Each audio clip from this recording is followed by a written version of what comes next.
side. It really depends. The report will inform us, the inquiry will inform us as to what are the policy recommendations. Capping of retail margins is also being talked about. Definitely. Do you think it has become necessary to look at that? Yes, because we've had instances. I'll give you one good example, right? FMF has got recently entered the detergent market. They got this FMF detergent, 3 kilos for about 895. When we did the assessment of why this cheap product is not available everywhere, we found that it was an issue of markups. So people didn't want to sell this product because FMF was proposing a lower markup, somewhere around 20%. And businesses wanted a higher markup. One particular business actually went on record saying, I want 80% markup on this product. So if the business sector is responding with that kind of thinking, then it is worrying for us.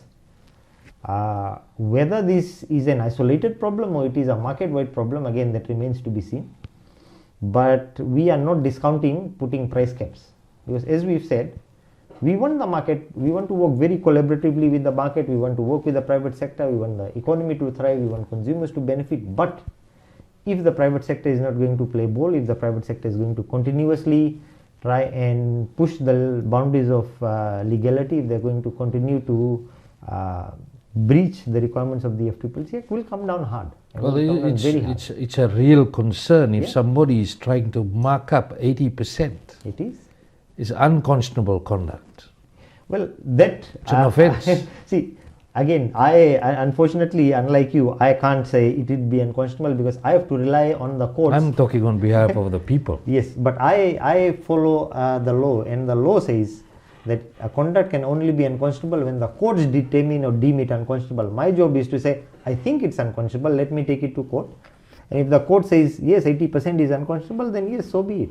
But if I get into and I say, oh, 80% is unconscionable, then what is the right amount? Because sector by sector, industry by industry, the level of markups and margins, they differ.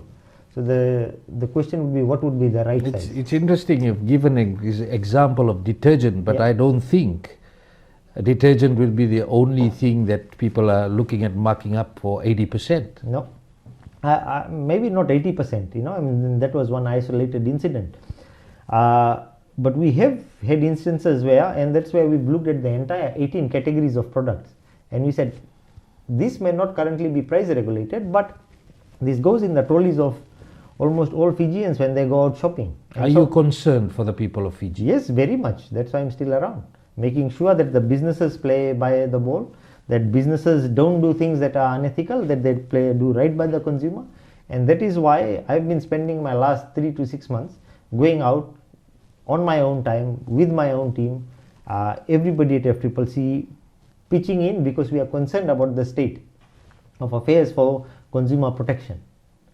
That is worrisome for us, because when we see the level of non-compliance in food safety, when we see the number of meat condemnations that went out, when we see the hygiene standards, it worries us.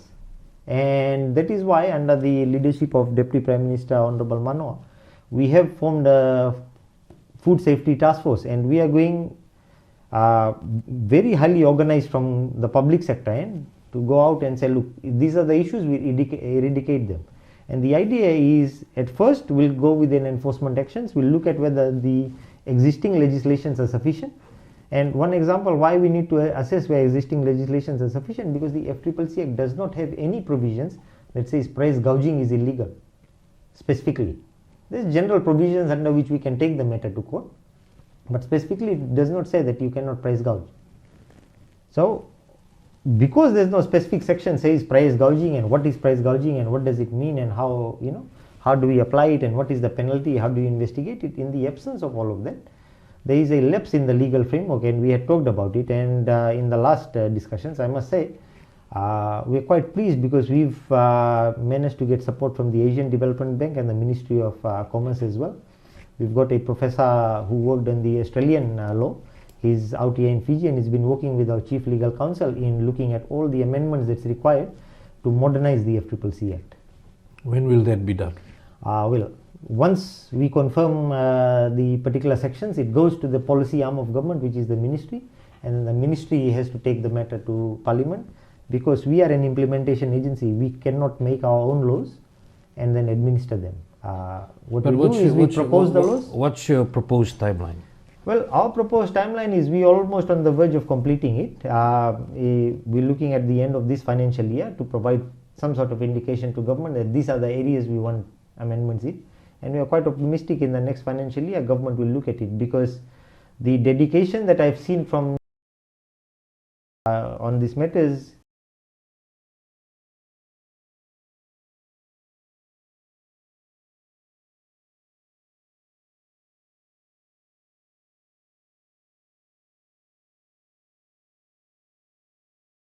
will be able to get this done.